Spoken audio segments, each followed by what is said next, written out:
Trump బయటకు వచ్చి చేతులు ఊపటం, లేదా పుతిన్ బయటకు చేతులు ఊపటం లాగా రామ్మోహన్ నాయుడు గారు చేతులు ఊపేశాడు.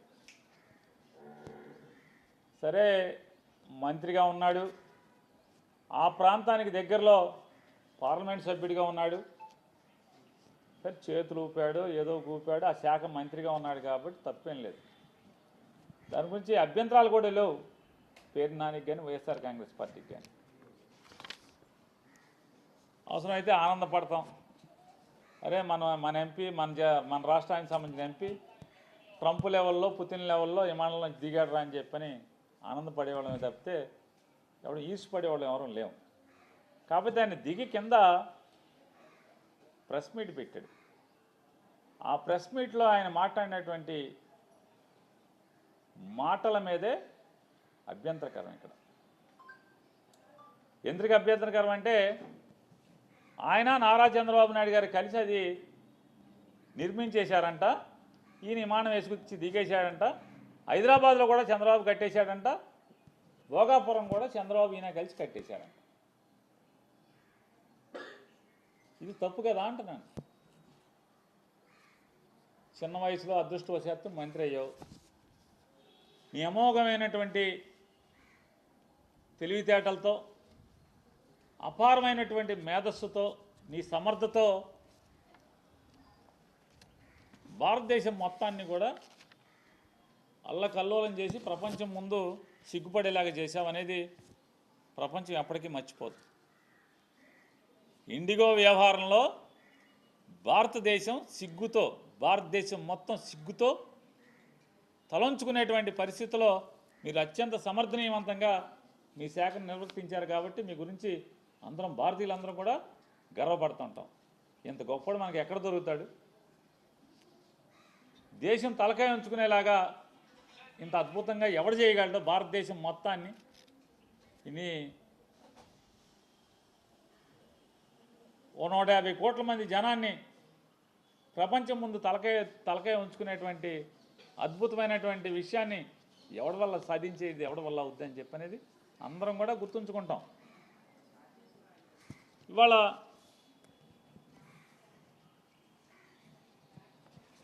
నారా చంద్రబాబు నాయుడు గారు ఎలా, ఈ ఎయిర్పోర్ట్కి నారా చంద్రబాబు నాయుడు గారికి ఏంటి సంబంధం? నారా చంద్రబాబు నాయుడు గారు ఎన్నికలకి వెళ్ళిపోతూ దిగిపోయే ముందు మార్చిలో ఎలక్షన్లో ఫిబ్రవరి 14వ తారీఖున 2019 ఫిబ్రవరి 14వ తారీఖున భోగాపురం ఎయిర్పోర్ట్ కంటే ఒక దిమ్మ కట్టాడంట. అసలు ఎంత మొదలెట్టాడు నారా చంద్రబాబు నాయుడు గారు? ముందు 5,000 ఎకరాలతో 5,500 ఎకరాలతో ఎయిర్పోర్ట్ అన్నాడు. 5,500 ఎకరాలు అన్నాక మళ్ళీ ఒక నెల, 2 నెలలు, 3 నెలలు గడిచినాయి. అబ్బెబ్బే తూచి 5,500 అసలు బాగోదు, అది ప్రపంచంలో అతిపెద్ద విమానాశ్రయాన్ని కట్టాలి, 15,000 ఎకరాలతో భోగాపురం ఎయిర్పోర్ట్ నిర్మాణం చెప్పి మొదలుపెట్టారు. 5,500 ఎకరాలు అన్నాడు, 15,000 ఎకరాలు అన్నాడు.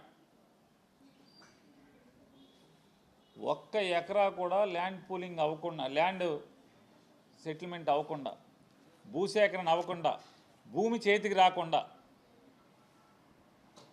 రాయేసేదాన్ని ఏమంటారు అంటే, ఎట్టాగో పోతున్నామని తెలుసు, ఎట్టాగో ఇంటికి పోతున్నాం కాబట్టి ఒక రాయేసి ఉంటే ఎప్పటికైనా నేనే వేసాను అని చెప్పి చెప్పటానికి, ఏది హైదరాబాద్ నేనే నిర్మించానలాగా నేనే వేసాను, నేనే కట్టానని చెప్పి చెప్పటానికి తప్పితే ఎందుకు పనికి వస్తుంది అంటున్నా. ఇదొక్కటే కాదు, మీరు బందర్ పోర్టుకు కూడా 33,000 ఎకరాలు భూసేకరణ నోటిఫికేషన్ ఇచ్చి 2019 ఫిబ్రవరి 7వ తారీఖున బందర్ వచ్చి శంకుస్థాపన చేశారు. మార్చి అది ఇకండి మార్చి 7వ తారీఖు, ఇకంటే మార్చి 10వ తారీఖు 15వ తారీఖు కోడ్ వస్తుంది అనుకుంటారు. మార్చి 7వ తారీఖు బందర్ పోర్టు శంకుస్థాపన చేశారు. అంటే రేపు బందర్ పోర్టు వచ్చేడు పూర్తి అయిపోతుంది కాబట్టి అది కూడా మీరు కట్టినట్టేనా? సిగ్గుపడే పరిస్థితి ఉండదు.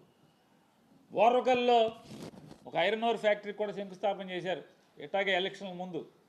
2019 ఎలక్షన్ ఫిబ్రవరి మాసంలో కర్నూలులో ఓర్వకల్లో 3,500 కోట్లు 4,500 కోట్లు పెట్టి ఉక్కు కర్మాగారం నిర్మాణానికని శంకుస్థాపన చేశారు. అయిందా?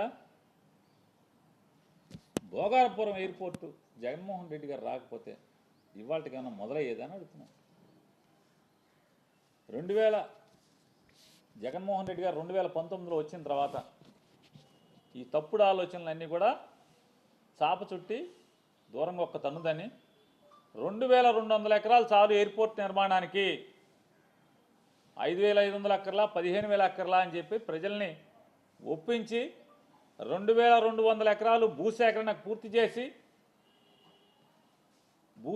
పూర్తి చేయడమే కాకుండా ఎక్కడైతే నిర్వాసితులు దాంట్లో తొలగించబడుతున్నారో ఆ తొలగించబడేటువంటి నిర్వాసితుల యొక్క R&R ప్యాకేజీని చెల్లించి వారికి సంపూర్ణంగా వేరే చోట ఇళ్ల నిర్మాణం పూర్తి చేసిన తర్వాత, కాలనీ నిర్మాణం పూర్తి చేసిన తర్వాత మాత్రమే 2023వ సంవత్సరం జగన్ గారు శంకుస్థాపన చేశారు. 2023వ సంవత్సరంలో అప్పటికి దానికి కావాల్సిన పర్యావరణ అనుమతులు, భూసేకరణ కానీ లేదా రైతులు కట్టాల్సిన ప్రతి నయా పైసా కట్టడం కానీ, తొలగించిన ఇళ్లకు కానీ తొలగించినటువంటి అన్ని ప్రజలకు సంబంధించినటువంటి అవసరాలను కానీ పునర్నిర్మాణం చేసి 19లో ఆయన ఎక్కిన దగ్గర నుంచి 2023 వరకు సంపూర్ణంగా చిత్తశుద్ధితో దానికి కావలసినటువంటి అన్ని కార్యక్రమాలని పూర్తి చేసి జగన్మోహన్ రెడ్డి గారు 2023 శంకుస్థాపన చేస్తే ఆ రోజే చెప్పారు. ఆయన 2023లో శంకుస్థాపన చేసే రోజు చెప్పారు, ఈ భోగాపురం ఎయిర్పోర్టు అనేక మంది ప్రజల యొక్క, రైతుల యొక్క త్యాగం ద్వారా ఈ ఏర్పాటు కాబడుతుంది. ఇది ఆంధ్రప్రదేశ్ రాష్ట్రానికి తలమానికం అవుతుంది అని చెప్పి ఆ రోజే అదే మీటింగ్లో కేంద్ర ఉపరితల రవాణా శాఖ మంత్రి గారు ఆయన జగన్ గారికి హామీ ఇచ్చారు, అనౌన్స్ చేశారు. ఆంధ్రప్రదేశ్ రాష్ట్ర ముఖ్యమంత్రి జగన్మోహన్ రెడ్డి గారు వైజాగ్ పోర్ట్ నుంచి భోగాపురం ఎయిర్పోర్ట్ మీదుగా నేషనల్ హైవే 16ని కలపటానికి 6 లైన్ల 6 వరుసల రహదారి నిర్మాణం కావాలని నన్ను సతాయిస్తున్నాడు ఒక సంవత్సరం నుంచి. నేను అవదని చెప్తున్నాను. చెయ్యాలి సార్, నువ్వు ఎట్టయినా చెయ్యాలని నన్ను గట్టిగా పట్టుకుని వదలలేదు. నేను ఈరోజు అనౌన్స్ చేస్తున్నాను, 6,600 కోట్ల రూపాయలతో వైజాగ్ పోర్ట్ నుంచి భోగాపురం ఎయిర్పోర్ట్ మీదుగా నేషనల్ హైవే 16ని కలిపేదా అనుసంధానం చేస్తూ 6 వరుసల రహదారి నిర్మాణానికి మంజూరు చేస్తున్నాను అని చెప్పి ఆ సభలో, శంకుస్థాపన సభలో కేంద్ర మంత్రి నితిన్ గడ్కరీ గారు ఆయన ప్రకటించారు. ఇది ఎప్పుడన్నా చంద్రబాబు ఊహించాడా, ఆలోచించారా? చంద్రబాబు నాయుడు గారు, రామ్మోహన్ నాయుడు గారు చెప్పండి, ఆలోచించారా, అడిగారా? ఊరికే 15,000తో అంటే 15,000 మీరు ప్రకటిస్తే సరిపోద్దా, రాయేస్తే సరిపోద్దా శంకుస్థాపన? ఇవాళ అంటే మీరు చెప్పేదేంటి? మీరు ఎప్పుడు గెలిచారు? 2024 జూలైలో ప్రమాణ స్వీకారం చేశారు, జూన్ ఆఖరిలోనే ప్రమాణ స్వీకారం చేసినట్టున్నారు. అంటే 2024 జూన్ ఆఖరి అయిపోతే అంటే అదొక 6 మాసాలు, ఇది ఒక 12 మాసాలు. అంటే 18 నెలల్లో మీరు భూసేకరణ చేసేసి ఎయిర్పోర్ట్ కట్టేసేసి మొత్తం పూర్తి చేసేసారా? R&R ప్యాకేజీ నిర్మాణం చేసి 18 మాసాల్లో. అరే ప్రజలు అన్నీ ఆలోచిస్తారే, 18 మాసాల్లో మనం పోర్టు కట్టడం సాధ్యం అవుద్దా? ఎయిర్పోర్ట్ అనేది, అది అంతర్జాతీయ స్థాయిలో ఎయిర్పోర్ట్ నిర్మాణం చేయడం అనేది అవుతుందా అంటే ఆ స్పృహ కూడా లేకుండా ఎంతసేపు ఎవడు చేసిన పనైనా మన ఖాతాలో వేసుకోవాలి, మేమే చేసాం అని చెప్పని డబ్బాలు కొట్టుకుని ఎవడో కష్టార్జితాన్ని కూడా మీ జేబులో వేసుకోవాలనేటువంటి తప్పుడు ఆలోచన మీ గురువు నేర్పిన, చంద్రబాబు నేర్పినటువంటి తప్పుడు సాంప్రదాయాన్ని తూచా తప్పకుండా అమలు చేస్తున్నటువంటి మన ఇండిగో రామ్మోహన్ నాయుడు గారు తంతు మనం చూస్తున్నాం. ఎలా అవుతుంది చెప్పండి? భోగాపురం ఎయిర్పోర్టు 18 మాసాల్లో భూసేకరణ పూర్తి చేసి నిర్మాణం పూర్తి చేయటం. ఇవాళ మొన్నటిదాకా ఏం చెప్పారు? జగన్మోహన్ రెడ్డి గారు మళ్ళీ వస్తాడని అడుగుతున్నారు. జగన్ వచ్చి మేము తీసుకొచ్చిన వ్యాపార సంస్థలన్నీ కూడా పారిపోయేట్టు చేశాడని చెప్తున్నారు. మరి భోగాపురం ఎయిర్పోర్ట్ పారిపోలేదా? భోగాపురం ఎయిర్పోర్ట్ కట్టేవాళ్ళు పారిపోలేదా అని అడుగుతున్నాను. చంద్రబాబు నాయుడు గారు మీరే చెప్పారు కదా, మీ తండ్రి కొడుకులు ఇద్దరు మొత్తం అందరూ పారిశ్రామికవేత్తలు అందరూ పారిపోయారు అన్నారు కదా. పారిపోతే భోగాపురం ఎయిర్పోర్టు ఎలా పూర్తయింది? మీరు ఎక్కిన 18 మాసాలకే మీరు వచ్చి వాళ్ళ ఫోటోలు దిగటానికి, లేదా ట్రయల్ రన్లో విమానాలు దిగటానికి, చేతులోపటానికి మీకు అవకాశం ఎట్లా వచ్చింది? జగన్ కష్టంతో, జగన్ ఆలోచనతో, జగన్ పడ్డ శ్రమతో కదా వచ్చింది. ఇవాళ మీరు ఫోటోలు దిగినంత మాత్రాన, మేమే చేశామని టీవీలో ఊకదంపుడు ఉపన్యాసం ఇచ్చినంత మాత్రాన ప్రజలకి వాస్తవాలు తెలుసు అనేది ఇదొకటే కాదు.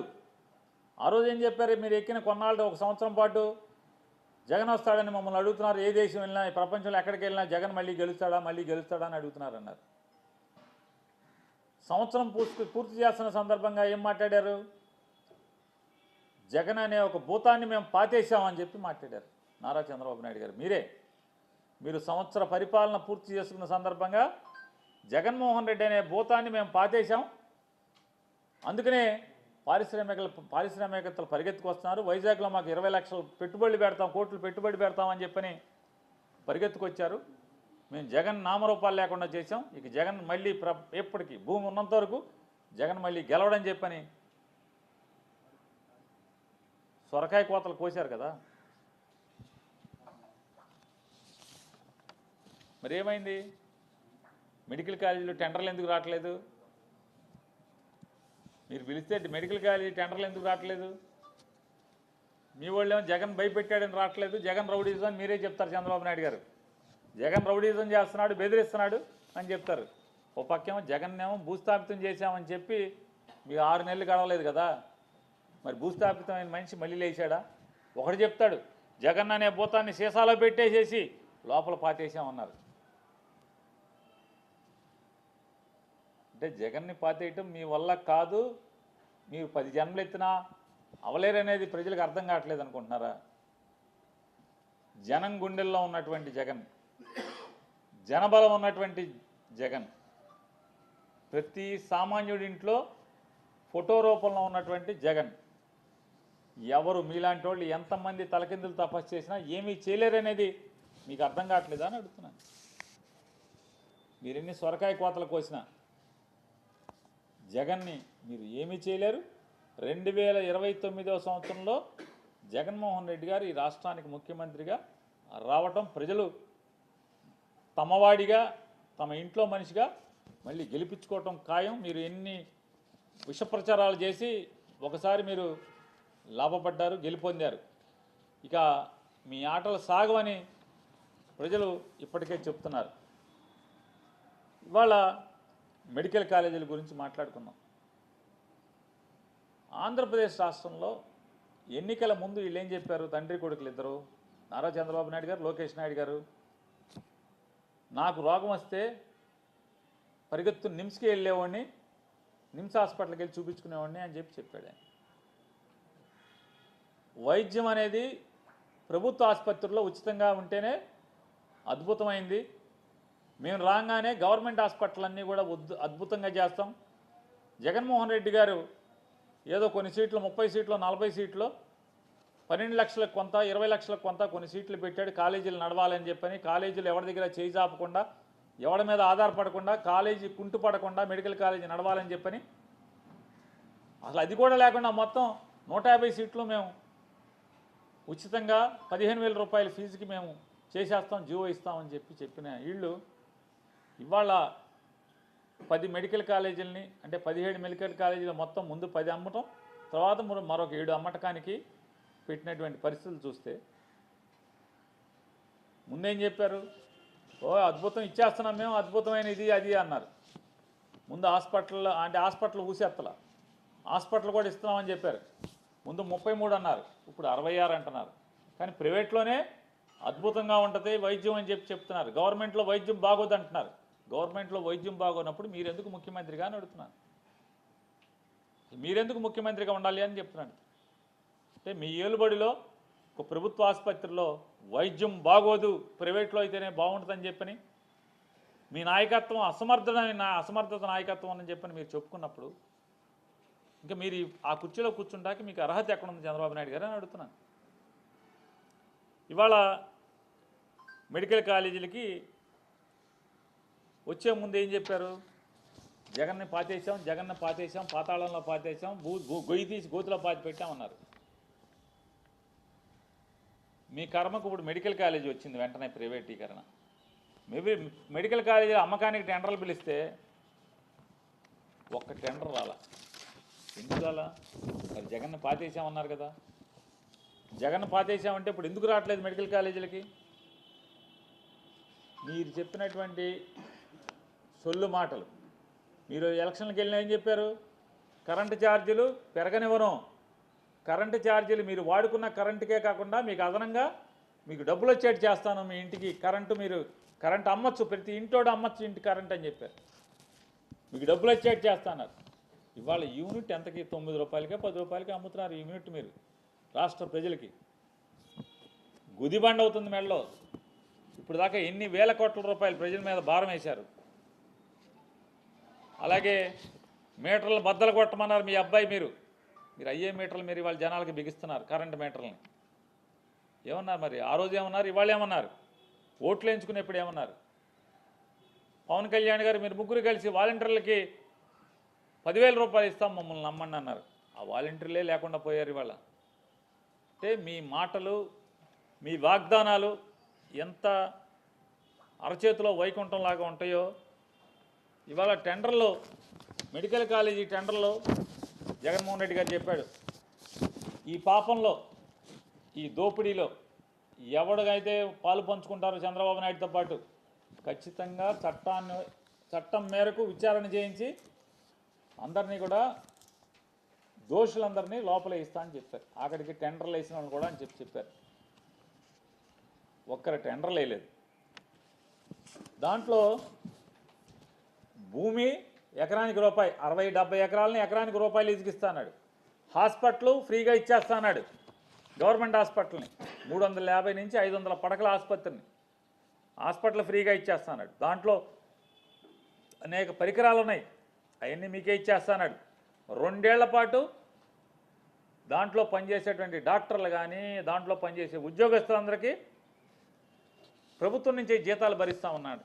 ఎన్ని చెప్పినా, ఎన్ని ఎరేసినా చంద్రబాబు నాయుడు గారు అమ్ముకుంటాకి మాత్రం, ఈయనకి లంచాలు తీసుకుంటాకి మాత్రం ఒక్క హాస్పిటల్ కూడా ముందుకు రాలేదు. ముందుకు రాకపోతే ఆదోనికి మనం టెండర్లు పిలిచినప్పుడు వాటి గురించి చెప్పినప్పుడేమో తండ్రి కొడుకులు ఆహా ఊహా అని చెప్పారు. టెండర్లు అవి రానప్పుడు మెల్లగా ఇద్దరు తండ్రి కొడుకులు రూమ్లో కూర్చుని హెల్త్ మినిస్టర్ని రోడ్డు మీదకు తోశారు. అతను వచ్చాడు ఊపుకుంటా, భుజాలు ఎగరేసుకుంటా వచ్చి, ఆదోనికి టెండర్ వచ్చింది, టెండర్లు రాదేదంట కాదు, ఆదోనికి ఒక టెండర్ వచ్చింది, ఆహా ఓహో అని చప్పట్లు కొట్టండి అన్నాడు. సరే అందరూ ఆదోనికి టెండర్ వచ్చిందా అని చెప్పి తెలుగుదేశం వాళ్ళు కూడా సంబరపడ్డారు. ఓ ఫోన్లే, జగన్ మూలంగా, జగన్ చేతిలో మన పరుగు పోలేదు, జగన్మోహన్ రెడ్డి గారు బెదిరిస్తే ఎవడు రాలేదు, మన వాళ్ళకి వద్దురా అని చెప్తే వింటలేదు, సర్లేరా బాబు అని చెప్పాను అనుకుంటే ఈలోపు 2 రోజులు ఇంకా గడవల. సత్యకుమార్ యాదవ్ గారు ప్రకటించాడు, ఏమని? కిమ్స్ హాస్పిటల్ వాళ్ళు టెండర్ వేశారు ఆదోనికి, మిగతావి కూడా మళ్ళీ పిలుస్తామని చెప్పారు. 2 రోజులు అవ్వగానే, 2 రోజులు తిరగకముందే అదేదో మోహన్ బాబు గారు కొడుకు సినిమా ఒకటి ఉంది, ఆ సినిమాలో బ్రహ్మానందం గారు అంటాడు, రావు గారు నన్ను ఇరికించబాకండి తింటూ అని చెప్పంటాడు. ఆయన అంటాడు, ప్లీజ్ రావు గారు ప్లీజ్ నన్ను దీంట్లో లాగబాకండి రావు గారు, రాగబాకండి రావు గారు అంటాడు. అట్టా వెంటనే కిమ్స్ హాస్పిటల్ వాళ్ళు, చంద్రబాబు గారు మమ్మల్ని లాగబాక దీంట్లో, మేము వేయలేదా బాబు టెండర్, మాకు సంబంధం లేదని కిమ్స్ హాస్పిటల్ వాళ్ళు ప్రకటించేశారు. 48 గంటలు అవ్వకుండానే తుస్సని గాలిపోయింది. వెంటనే ఆయన విలేకరులందరూ చుట్టుముట్టారు.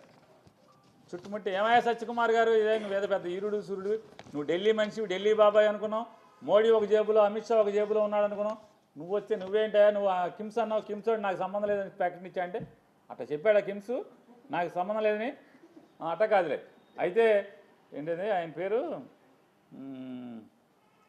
ఏంటి, ప్రేమ్చంద్ భోస్లే అని ఏంటిది, ఏదో షా అన్నాడు చివరి, అమిత్ షా చుట్టాలలాగా, అంటే అందరూ కంగారు పడాలని, ఏంటి ఏదో షా, ఏం షా అది, ఏంటి ప్రేమ్చంద్ బాద్షా కాదు, ఆయన పేరు ప్రేమ్చంద్ ఏదో ఉంది, ఏం షా,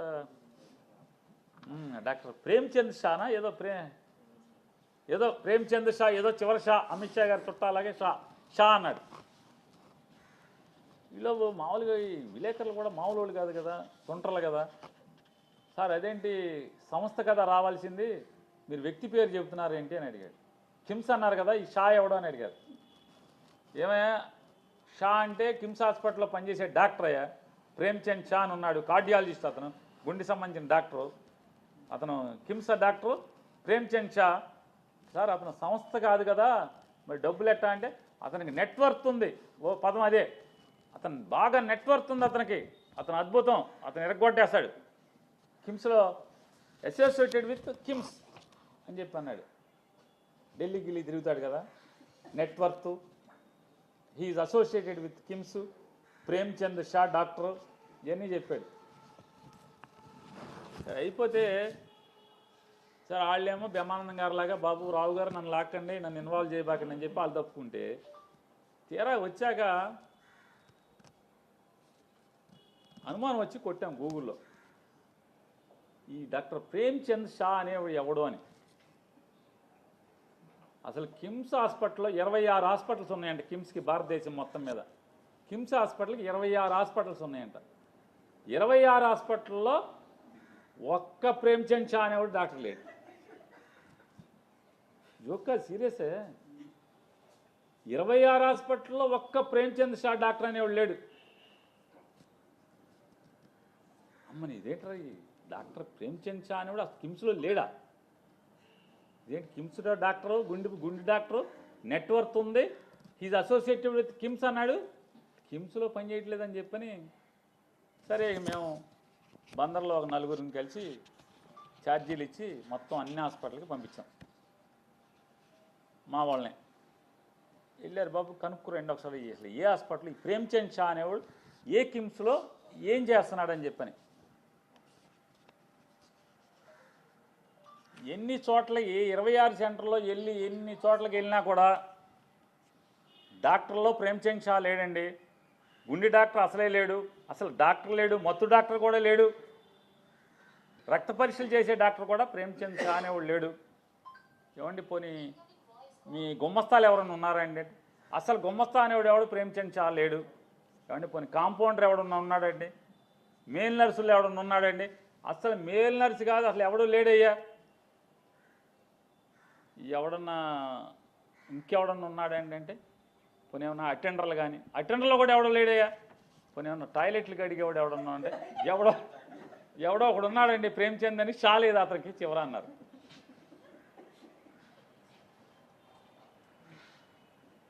షా లేదు కానీ కిమ్స్లో ఒక ప్రేమ్చంద్ ఉన్నాడు, టాయిలెట్లు కడుగుతాడని చెప్పారు.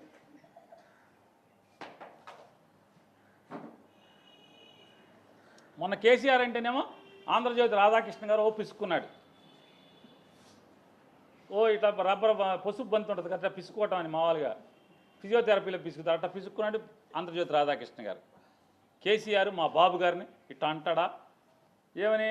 బిజినెస్ సమ్మిట్లో 5 స్టార్ హోటల్లో పనిచేసే వాళ్ళు తీసుకొచ్చి కోట్లేసి నుంచో పెట్టారని. అంతకేదో రామోజీరావు గారు పిసుక్కున్నాడు. ఎప్పుడు పాత రోజుల్లో 2004 ముందు రామారావుని పడేసిన తర్వాత చంద్రబాబు నాయుడుకి బిజినెస్ సమ్మిట్ అంటే ఏం లేదయా, వేసాకాలానికి మన చలికాలం అప్పుడు నేపాల్ వాళ్ళు వచ్చి రోడ్ల పక్కన సెట్టర్లు అమ్మేవాళ్ళు, ఇప్పుడు అమ్మట్లో అప్పుడు అమ్మేవాళ్ళు, వాళ్ళకే తెచ్చి కోట్లు వేసేసి తీసుకొచ్చి సంతకాలు పెట్టి ఫోటో తీసేస్తున్నాడయ్యా చంద్రబాబు అని చెప్పి రాజశేఖర రెడ్డి గారు అనేవాడు. అప్పుడు సెట్టర్లు అమ్మేవాళ్ళని కోట్లు వేసి తీసుకొచ్చాయండి, ఇప్పుడేమో కేసీఆర్ అన్నాడు హోటల్లో కుక్కులను తీసుకొచ్చి, హోటల్లో పనిచేసే వాళ్ళని తీసుకొచ్చి 5 స్టార్ వాళ్ళని కోట్లు వేసి సంతకాలు పెట్టి ఊరికే ఫోటోలు దిగుతున్నాడని చెప్తారు. ఇది కూడా అంతే కదా. కిమ్స్ హాస్పిటల్లో ఎవడ బాత్రూమ్లు కడిగే ప్రేమ్చంద్ ఏంటి, షా కూడా లేదంట. మరి ఆ షా ఆడితో మీకు టెండర్ వేయించుకోవడం ఏంటి నాకు అర్థం కాదు. నారా చంద్రబాబు నాయుడు గారు ఛాలెంజ్ చేస్తున్నా, కిమ్స్ హాస్పిటల్లో ప్రేమ్చంద్ షా అనే డాక్టర్ లేడు, ఉన్నారని కనుక మీరు ప్రూవ్ చేస్తే, కిమ్స్ హాస్పిటల్తో సర్టిఫికేట్ ఇస్తే, ఇదిగో ఇన్నాళ్ళని అతని పే స్లిప్ ఇన్ని సంవత్సరాల నుంచి మా దగ్గర జీతం తీసుకు పనిచేస్తున్నాడని ఆధారాలు కనుక మీరు బయట పెడితే నేను తలకాయ ఉంచి చంద్రబాబు నాయుడు గారికి క్షమాపణ చెప్తాను. క్షమాపణ చెప్తాకు సిద్ధంగా ఉన్నాను. ప్రేమ్చంద్ షా అనేటువంటి కార్డియాలజిస్ట్ కానీ డాక్టర్ కానీ కిమ్స్ హాస్పిటల్లో పనిచేస్తూ ఎన్నో సంవత్సరాల నుంచి జీతం తీసుకుంటున్నట్టు కనుక మీరు కనుక పే స్లిప్ చూపిస్తే, కిమ్స్ హాస్పిటల్ వాళ్ళతో ప్రేమ్చంద్ షా మా దగ్గర ఇన్ని సంవత్సరాల నుంచి పనిచేస్తున్నారని కనుక మీరు సర్టిఫికేట్ ఇస్తే శిరస్సు వంచి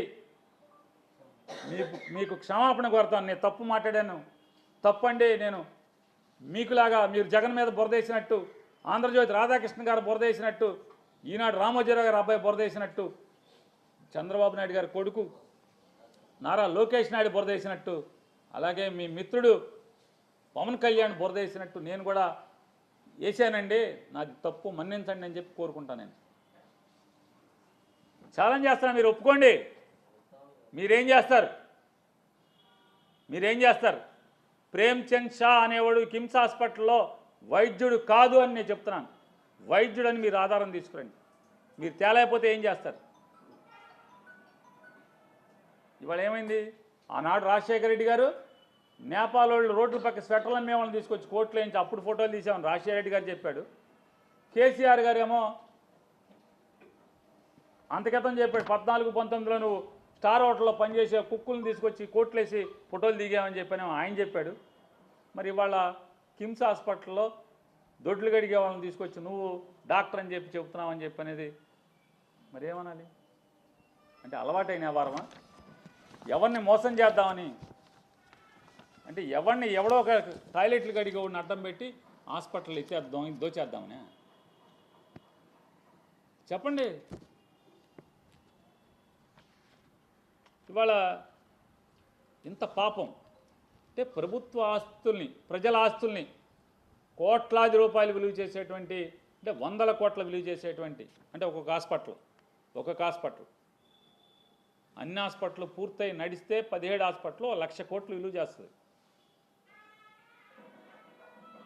1,00,000 కోట్లు విలువ చేసేటండి ఆస్తిని ఈ రకంగా హాస్పిటల్లో టాయిలెట్లు కడిగే వాళ్ళని, ఊడ్చే వాళ్ళని, ఎవడ పడితే వాళ్ళని తీసుకొచ్చి నువ్వు కోట్లేసి. సత్యకుమార్ గారిని అడుగుతున్నాను మిమ్మల్ని, మొత్తం ఎన్ని ప్రీబిడ్ మీటింగ్లు జరిగినాయి? మరి ఆ ఎన్ని ప్రీబిడ్ మీటింగ్లో మీ ముందు కూర్చునే జరిగినాయి, మీ ఐఏఎస్ ఆఫీసర్ల ముందు కూర్చునే జరిగినాయి కదా. ఈ ప్రేమ్చంద్ షా అనేవాడు ఎవడో, కిమ్స్ హాస్పిటల్ ఎవడో మీకు తేడా తెలియట్లేదా? రోజు నా ముందు కూర్చోబెట్టుకుని మీరు మాట్లాడి నెగోషియేషన్స్ చేశారు కదా, చర్చలు జరిపారు కదా, సంప్రదింపులు జరిపారు కదా. ఆడి కిమ్సా, బొమ్సా, లేకపోతే గుండె డాక్టరా, లేదా దొడ్లు గడిగేవాడా తెలియలేదా అన్నారు. ఇది ఈ రకంగా పట్టపగలు కళ్ళ గంతలు కట్టి ప్రజలకి దోచుకునేటువంటి ఇది కాదా అని అడుగుతున్నాను మిమ్మల్ని. చెప్పండి చంద్రబాబు నాయుడు గారు. అలవాటు నారా చంద్రబాబు నాయుడు గారికి. మొదట కూడా అంతే, సింగపూర్ అమరావతి సింగపూర్ అన్నాడు. సింగపూరే అమరావతి, అమరావతి సింగపూర్. మీరు కళ్ళకు గంటలు కట్టి సింగపూర్ నుంచి ఏమన్నా తీసుకొచ్చి అమరావతిలో వదిలేస్తే ఇదేంటి నన్ను ఏ బజార్లో వదిలేరు, సింగపూర్లో ఇది ఏ బజార్ కొత్తగా ఉందని అంటారు సింగపూర్ వాళ్ళు అన్నాడు. నారాయణ గారేమో సంవత్సరం ప్రతి 3 నెలలకు ఒకసారి మీటింగ్ పెడుతున్నాడు, ప్రెస్ మీట్. ఇప్పటికి ఇన్ని వేల ఎకరాలు తుమ్మ చెట్లు కొట్టాం అని అదే పని. తుమ్మ చెట్లు కొట్టాం, నీళ్లు తోడాం, తుమ్మ చెట్లు కొట్టాం, నీళ్లు తోడాం. బిల్డింగ్లు అవ్వా, ఊరు అవదా? వాళ్ళేమో ఫ్లాట్లు ఇవ్వలేదని ఏడుస్తున్నారు. ఫ్లాట్లు ఇవ్వలేదని ఏడుస్తున్నారు. ఇది చాలకి ఇంకా ఇవాళ 1000 హెక్టార్లు స్పోర్ట్స్ సిటీ, 1000 హెక్టార్లు, 2000 హెక్టార్లు. ఆ సిటీ 2000 హెక్టార్లు, ఎడ్యుకేషన్ హబ్ 2000 హెక్టార్లు. ఆ సిటీ ఇట్లా ఇన్ని 1000 హెక్టార్లని పంచిపెట్టేశారు కదా.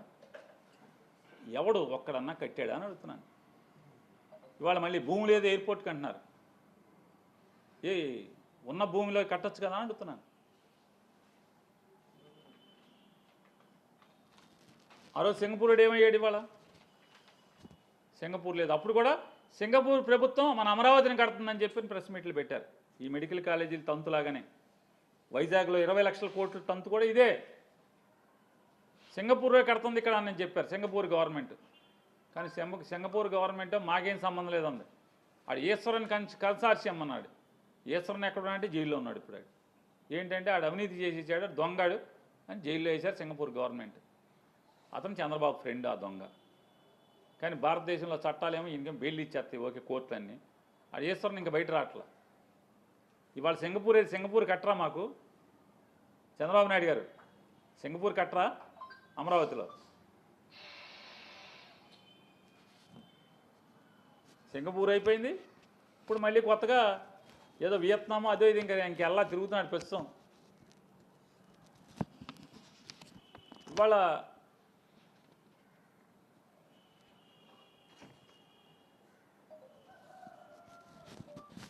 ఇవాళ ఈ మెడికల్ కాలేజీ తంతు ఈ రకంగా ఉంటే చూసాం కదా ఎంత దోపిడీ అంటే పట్టపగలు ప్రజలకి కళ్ళ గంతలు కట్టి నిర్భీతిగా నిర్భయంగా గుండెలు తీసిన దొంగలాగా వీళ్ళు దోచుకునేటువంటి కార్యక్రమం మనం చూస్తున్నాం. ఇది ఇట్లా ఉంటే ప్రభుత్వ ఉద్యోగులకి 1వ తారీఖు జీతం అన్నారు, ఊరిచ్చారు. సిపిఎస్ అన్నారు, తెల్లారేపటికి చేస్తామన్నారు. పిఆర్సీ అన్నారు, ఏరియర్స్ అన్నీ ఎప్పుడుదప్పుడు ఇచ్చేస్తామన్నారు. డిఏలు ఇచ్చేస్తామన్నారు. అసలు తెల్లారంగానే ఇవాళ డిఏ అయిందా మళ్ళీ మర్రా డిఏ మళ్ళీ ఇంకో రోజు డిఏ. ఎన్ని డిఏలు పెండింగ్ ఉన్నాయి. పిఆర్సీ ఏరు ఐఆర్ ఎవరో ఏమీ ఇవ్వకపోగా ఆ మాస్టర్లు గారు అన్నాడు పండితులందరూ టీచర్లు జగన్మోహన్ రెడ్డి అండి మా మీద కక్ష కట్టండి ప్రవీణ్ ప్రకాష్ని అండి మా మీద వదిలేశాడండి ప్రవీణ్ ప్రకాష్ని అని ఎక్కడక్కడ అంటావా సీఎం అన్నారు. ప్రవీణ్ ప్రకాష్ అన్నారు, ఇన్ని మాటలు మాట్లాడారు. ఇవాళ ఉన్నటువంటి రాజుగారు మీరే చెప్పండి మీ మనసుతో టీచర్లని అడుగుతున్నా, ఎన్ని వేల మంది ప్రవీణ్ ప్రకాష్లు అయితే ఈ రాజుగారు అవుతాడు మీరు చెప్పండి. చంద్రబాబు నాయుడు గారు మరి మీ మీద ముసలి కన్నీరు కార్చాడు కదా, కపట ప్రేమ చూపించాడు కదా, జగన్మోహన్ రెడ్డి గారి మీద విషపు మాటలు మీ మెదడులో ఎక్కించాడు కదా ఉద్యోగ సంఘాలకి టీచర్లకి. ఇవాళ మరి రాజుగారిని మీ మీదకు వదిలేసింది ఎవరు టీచర్లను అడుగుతున్నాను నేను. ఈ రాజుగారిని వదిలేసింది మీ మీదకు వదిలేసింది ఎవరు? మళ్ళీ ఇవాళ గోరు చుట్టు మీద రోకటి పోట్లాగా ఇన్ సర్వీస్ టెట్ అంటున్నారు. ఇన్ సర్వీస్ టెట్ అంట. మీ విద్యాశాఖ మంత్రి గారు చాలా కబుర్లు చెప్పాడు. ఇవాళ కనీసం టీచర్ల సంఘాలకి చర్చించడానికి కనీసం అపాయింట్మెంట్ ఇస్తున్నాడా అని అడుగుతున్నాను. ఆ ప్రభుత్వంలో పలానాడు మాట్లాడుతున్నాడా మీరు దేవడుతున్నా అంటున్నా.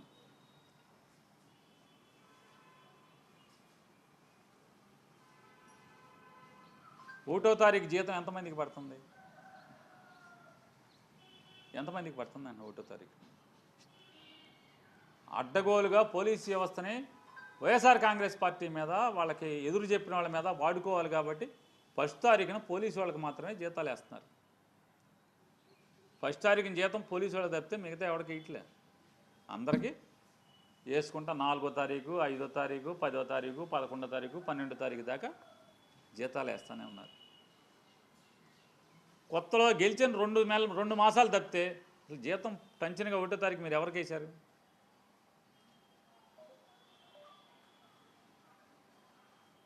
ఎంత భారతదేశ చరిత్రలోనే ఎక్కడా మనకు చూడం. పోలీసు వాళ్ళకి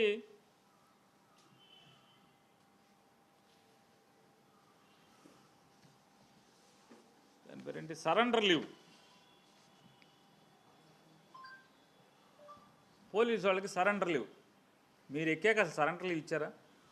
జగన్మోహన్ రెడ్డి గారు ఎన్నికలకు ముందు కోడ్ వచ్చేప్పటికీ ఆయన రెడీ చేసి పెట్టినటువంటి సొమ్ము తప్పితే పోలీసులకు ఇవ్వాల్సినటువంటి సరెండర్ లీవ్ అప్పచెప్పడం తప్పితే కోడ్ అయ్యాక ఆ డబ్బులు దాంట్లో జమ పడతాం తప్పితే ఇంతవరకు మీరు పోలీసులకి సరెండర్ లీవ్ ఇచ్చారా? పోలీస్ కానిస్టేబుల్స్కి అడ్డగోలుగా మమ్మల్ని ఎరగొట్టిస్తున్నారు, మమ్మల్ని తన్నిస్తున్నారు, మమ్మల్ని లోపలే ఇస్తున్నారు, మా మీద తప్పుడు కేసులు కట్టి పోలీసుల్ని విచ్చలవిడిగా వాడుకుంటున్నారు కదా. మమ్మల్ని రోడ్డు ఎక్కకుండా మమ్మల్ని ఇళ్లలోనే కట్టేయిస్తున్నారు, లేకపోతే రోడ్డు మీద కనపడితే లాఠీ చార్జ్ చేయిస్తున్నారు, తన్నుతున్నారు కదా మమ్మల్ని. పాపం వాళ్ళు ప్రభుత్వంలో ఎవడుంటే వాళ్ళు పోలీసులు ఏం చేస్తారు? పోలీసులు రాజమౌళి సినిమాలో కట్టప్ప లాంటి వాళ్ళు ఆ కుర్చీలో ఎవడు కూర్చుంటే ఆడికి దాసోహం అంటారు, అంటే వాళ్ళకి నమస్కారం కొడతారు. వాళ్ళు ఏం చేయమంటే చేసే పరిస్థితులు వాళ్ళు ఉన్నారు. వాళ్ళకి ఏం చేశారని చెప్తున్నాను. సంవత్సరానికి 3 సార్లు సరెండర్లు వేయాలి కదా మీరు. సంవత్సరానికి 3 సార్లు సరెండర్లు వేసేటువంటి సాంప్రదాయం కదా, ఆనవాయితీ కదా. వేశారా? జనవరిలో, జూన్లో, నవంబర్లో 3 సార్లు వేయాలి కదా. ఎందుకేరు? జగన్ పోగు చేసి వెళ్ళిన డబ్బులు తప్పితే మీరు తర్వాత నయా పైసా సరెండర్లు వేయలేదే. ఎందుకు వేయలేదని అడుగుతున్నాను. ఏయిరా?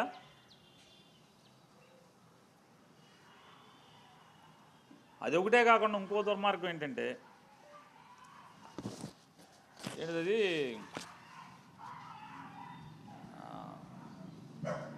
ఒక టీఏ ఇస్తాను, అది కూడా 50-50 అండి. 50-50. నవంబర్ 1వ తారీఖు సగం, డిసెంబర్ 1వ తారీఖు సగం. డిసెంబరా జనవరా ఏమండి? నవంబర్ 1, డిసెంబర్ 1 ఏమండి? జనవరి 1, నవంబర్ 1వ తారీఖు, జనవరి 1వ తారీఖు సగం సగం. ఇంతవరకు అసలు ఎవడు మామూలుగా భారతదేశంలో ఎవడు కూడా ఏ ప్రభుత్వం కూడా ఇంత అసహ్యంగా బిహేవ్ చేయలే.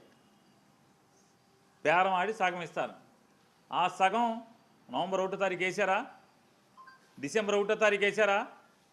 డిసెంబర్ 23వ తారీఖున వేశారు. డిసెంబర్ 23వ తారీఖున సగం. జనవరి 1 అయిపోయింది, వేశారా అని అడుగుతుంది. మీరు మాత్రం తండ్రి కొడుకులు ఇద్దరు ఎంజాయ్, జనవరి 1 హ్యాపీ న్యూ ఇయర్ నానా అని ఎంజాయ్ చేసుకుంటాకి పారిని వెళ్ళిపోతారు స్పెషల్ ఫ్లైట్లో. ఇప్పుడు జగన్మోహన్ రెడ్డి గారు లండన్ వెళ్ళొస్తాకే 12 కోట్లు అయిందని మీరు తండ్రి కొడుకులు చెప్పారు కదా, స్పెషల్ ఫ్లైట్లో సొంత డబ్బులు పెట్టి వెళ్ళాడని అప్పుడెప్పుడు ఎలక్షన్ల ముందు. మరి లండన్ వెళ్ళి, జర్మనీ వెళ్ళి, బాలి వెళ్ళి, బాలి నుంచి లండన్ వెళ్ళి, లండన్ నుంచి హైదరాబాద్ రావడానికి మీ అబ్బాయికి ఎంత అయింది? మీరు ఇక్కడి నుంచి మీరు, మీ మనవడు, మీ శ్రీమతి గారు హైదరాబాద్ నుంచి బాలి వెళ్తాకి, బాలి నుంచి లండన్ వెళ్తాకి, లండన్ నుంచి స్విట్జర్లాండ్ వెళ్తాకి, స్విట్జర్లాండ్ నుంచి హైదరాబాద్ రావటానికి మీకెంత అయింది? పోలీసులకు మాత్రం ఇస్తా అన్న ₹10 మాత్రం ఎవరు టీఏ. మీరు మాత్రం జనవరి 1కి మాత్రం సంబరాలు చేసుకుంటే వెళ్ళిపోతారు.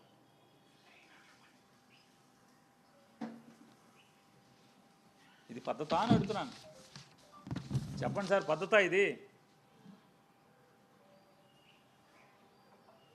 టీఏ ఇవ్వాలి కదా, 6 టీఏలు ఇవ్వాలి. సంవత్సరానికి 3 టీఏలు చొప్పున 2 ఏళ్ళు, 2 ఆరులు, 2 మూళ్ళు 6, 6లో అర కూడా ఇవ్వలేదు, పావు ఇచ్చారు. ఇవ్వరాయిక